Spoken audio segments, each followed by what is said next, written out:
All right, hey, give Bucknell a lot of credit. I thought they were terrific, and obviously not just their shot making, but I thought their whole game plan and the way they played was fantastic, and give them a lot of credit, and give our guys a lot of credit for pulling this one out and surviving.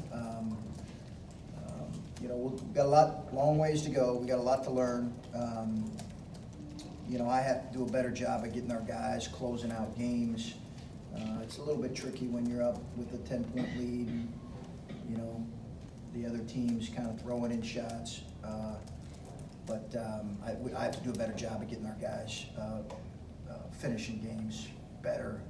Not just making free throws, but our offensive possessions. That's on me, and that's my responsibility.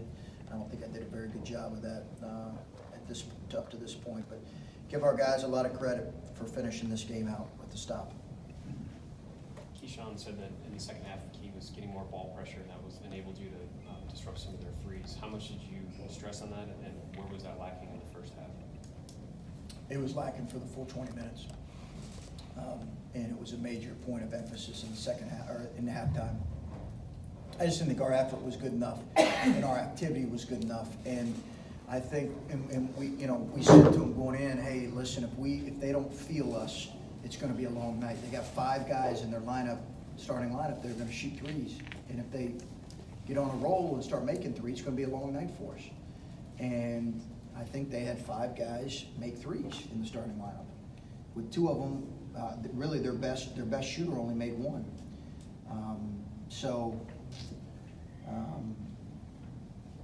You know, I think overall that's just an area we have to get better in. But our ball pressure was much better.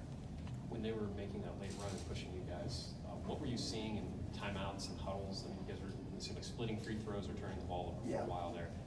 Did you sense frustration, panic, anything like that among the guys, or what were the conversations like at that point? I think frustration, because we had a couple missed assignments on a couple flare actions, and again, you know, the most glaring thing to me was I did not think our attention to detail was what it needs to be for a good team, and that's the coach's fault.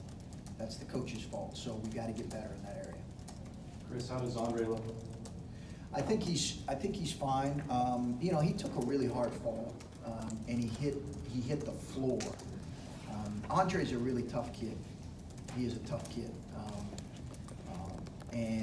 But when he fell and was wrestling for the ball, I was really disappointed with a couple plays earlier because he got shoved on an offensive rebound. And I think he was a little bit frustrated. I think that happened and then 2 plays later, he kind of forced one up in traffic and tried to make a play that probably wasn't there, and then he fell and hit the floor hard. I mean, he hit it hard, but he's a tough kid now. Andre Wesson's a tough kid, and he wanted to come back and play. Yeah, Dan said that 3 teeth came out, so this might seem kind of obvious, but what message does that send to you, to the rest of the team, that he pops in a mouth guard, goes back out there? Well, that's why I love Andre as a kid. That's why I love him. Man, I go to war with that dude. You know, go to battle with that dude any day, because he competes on the defensive end, and he's got a real toughness to him, and yeah, it's one of the things I really love about him. Both he and his brother are tough kids. When you hear a guy loses 3 teeth, are you just like, okay, here we go, or do you do a double take and wonder, should I put him back in the game? Well, I thought it was 1, and I didn't know it was 3. I thought it was 1 because I grabbed one of them on the floor when I was out there. I actually stepped on it, so I apologize for that. But I grabbed it and then gave it to Jeff. But really, at that point, you know, I'm worried about does he have a concussion? Kind of how's his neck? So you're really at that point, you go beyond the teeth, the cosmetic stuff that's going to happen. It's like, okay, does he have all his faculties, and is he feeling okay? And once we figured that out, then we can look for the teeth.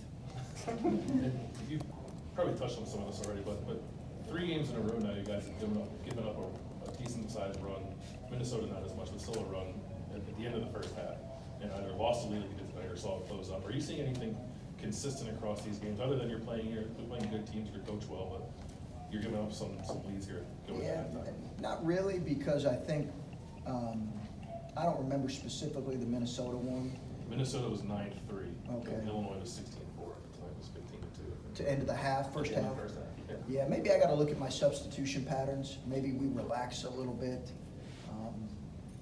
Maybe I need to take a look at that, but, you know, teams are gonna make runs, and that's not gonna be the last team that's gonna kinda, I mean, when you're down 10, I mean, you're kinda playing pretty free and loose.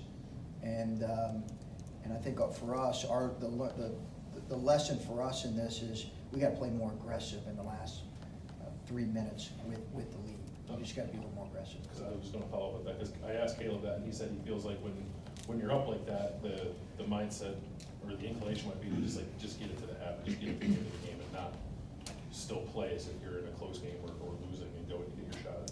You said Yeah, something. we probably need to change that. Certainly shouldn't be the mindset at the end of the half. I think it's more you're trying to protect something in the last 3 or 4 minutes with a 10-point lead, as opposed to increasing it. Now, I love the play he made to go finish.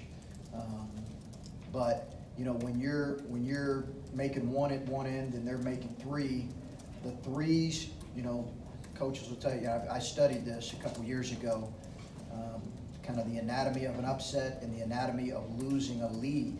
And it's a lot of things. It's offensive rebounds, it's turnovers, it's 3s.